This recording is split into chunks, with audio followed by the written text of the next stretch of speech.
U.S. gets Mojtaba to sign a deal, but Iran still sits astride the world's most critical oil choke point.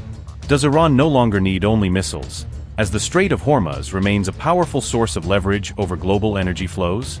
Tehran's ultimate weapon may not be nukes but control over a narrow waterway carrying a huge share of global oil trade. Hormuz reopened, frozen funds released and sanctions eased. Iran emerges with major economic gains under the reported deal terms? U.S. intel assessed Iran could shut down the Strait of Hormuz at will after the war, creating a powerful new pressure point. Iran has gained a new strategic lever over the global economy that could influence markets far beyond the Gulf, U.S. agencies assessed. The assessment came as Washington and Tehran formally signed a new memorandum of understanding aimed at reducing tensions. Iran now views the Strait of Hormuz as a weapon more powerful than any nuke, according to officials cited by CNN. Iran learned it could harm the global economy without exhausting its military capabilities during the recent confrontation, the report said. Iran also learned it could pressure adversaries through strikes on energy infrastructure without directly targeting every opponent. Iran still retains large stockpiles of missiles, drones, launchers and attack boats despite losses suffered during the conflict, CNN reported. U.S. intelligence also found Iran rebuilt parts of its military-industrial base faster than many officials had anticipated. Officials said Tehran had already resumed drone production despite wartime damage and efforts to degrade its capabilities.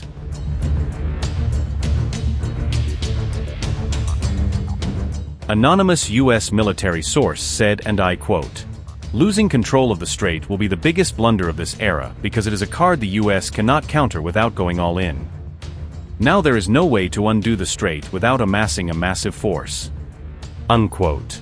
Trump officials initially believed China would pressure Iran to keep the Strait of Hormuz open because of Beijing's energy dependence. The administration also assumed closing Hormuz would hurt Iran's economy more than it would damage U.S. interests and allies. Days into the conflict, those assumptions had proved incorrect as disruption risks quickly spread through global markets, experts said.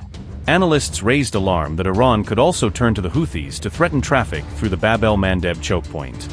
Closing both waterways simultaneously could severely disrupt global shipping routes and energy supplies, analysts warned.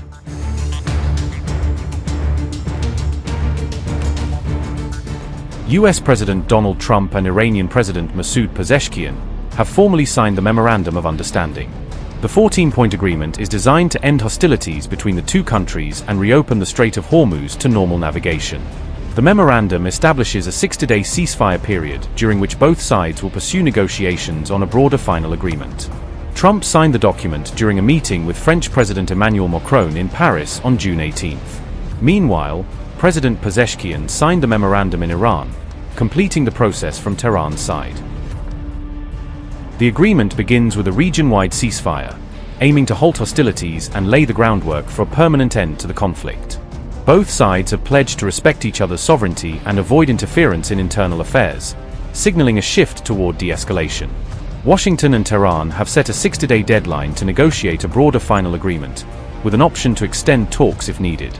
The United States has agreed to begin lifting its naval blockade, while Iran will gradually restore normal shipping through the Strait of Hormuz.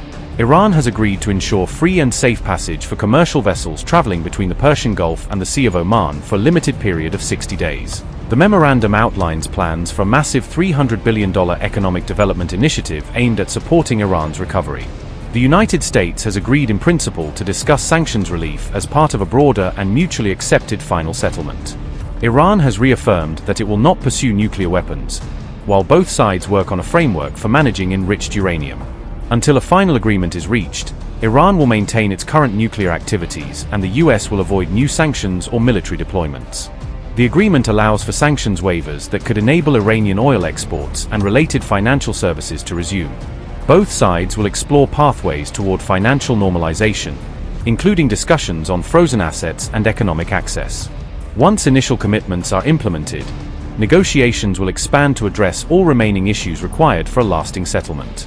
Progress toward a final agreement will depend on both sides demonstrating compliance with ceasefire and maritime obligations. Any final agreement is expected to be submitted to the United Nations Security Council for international legal backing and enforcement.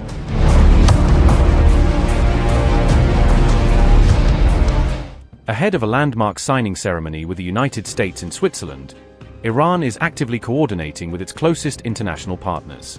Iran's foreign ministry held separate consultations with senior counterparts in both Russia and China before the agreement moves forward. On June 17, Abbas Araghchi held high-level phone conversations with Sergei Lavrov and Wang Yi respectively.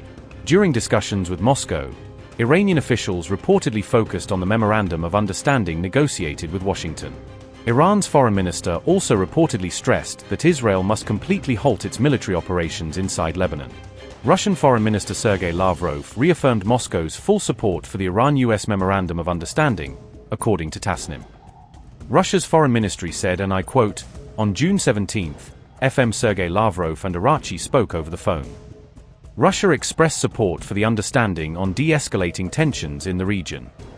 The importance of their strict observance by all parties, including Israel, was emphasized." With Beijing, Iran's top diplomat also reportedly shared details of the Memorandum of Understanding reached with the United States. Araghchi reportedly thanked China for its backing and engagement throughout the lengthy negotiation process with Washington. China's Wang Yi welcomed the agreement and reportedly stated that Beijing stands ready to assist with its implementation, according to Tasnim. Meanwhile, at the G7 summit in France, Trump publicly thanked Putin and Xi for maintaining what he described as a neutral position. It's going to take a long way for them to build back their anti-aircraft stuff. It's going to take, and you know, the other thing I want to thank China, President Xi. I was with him, and he stayed neutral, totally neutral, and I appreciate it. And I want to thank Vladimir Putin. He was very neutral. They could have made it much more difficult for us. And I want to say it. You know, somebody would say, "Oh, that's terrible. He's thanking President Xi of China." Well, let me tell you, I had a long talk with him. You know, they have shoulder weapons to knock down airplanes. That it's not like the real deal, but they're accurate. They're fairly accurate. I said, I would really appreciate you're not giving or selling any of that stuff to Iran. And you know what? For the most part, he didn't. So I just want to thank them because they made it a lot better. Iran's lead negotiator Mohammad Bagher Ghalibaf also described China as a genuine and reliable strategic partner. We must stand firm, take over the front line from the launcher crews, and relieve the people from the burden of economic pressure. It is us who must make China believe, which it will, that we are not a customer or just a business partner. We are truly a partner to them. A partner in every sense. We need some blocks. I'm saying clearly, these blocks must be formed. And in a way, they are already formed. Whatever block is formed, there are two definite countries in it, don't doubt it, China and Iran.